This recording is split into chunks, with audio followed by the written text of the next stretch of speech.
बुद्धीच्या सागरातील मंथन किमात होते, समतेच्या भावनातील चंदन किमात होते, कालात जीवनाच्या विषमतानातली न्यायाची रागदारी गुंजन किमात होते, संकल्प या मनाचा. जय भीम. मी संदीप गिरीधर भदरगे, राहणार गौतमनगर पाथरी. आज आपण या स्थळी उभे आहेत. हे स्थळ आहे प्रज्ञा प्रदीप बुद्ध विहार, गौतमनगर पाथरी.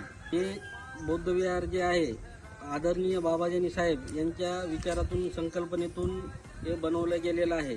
कमीत कमी 3 एकरच्या जागेवर बौद्ध विहार देऊन सर्व कंपाऊंड वॉल करून त्या कंपाऊंड वॉलमध्ये वेगवेगळ्या प्रकारचे झाडे बाकडे वगैरे टाकून सगळं काही व्यवस्थित करून दिलेलं आहे. साहेबांना जे बौद्ध विहार दिलंय त्याच्या बाजूलाच एक मोठा सभागृह दिलाय, डॉक्टर बाबासाहेब आंबेडकर सांस्कृतिक सभागृह. प्रत्येक एक वंदनाचा कार्यक्रम असेल, लग्न कार्याचे कार्यक्रम असतील, तर सर्व जे सांस्कृतिक कार्यक्रम असतील हे इथं आदरणीय बाबाजानी साहेबांच्या संकल्पनेतून विचारातून होत आहेत. सर्व समाज साहेबाच्या पाठीमागे काल पण उभा होता आणि आज पण समाज उभा राहणार आहे. जय भीम.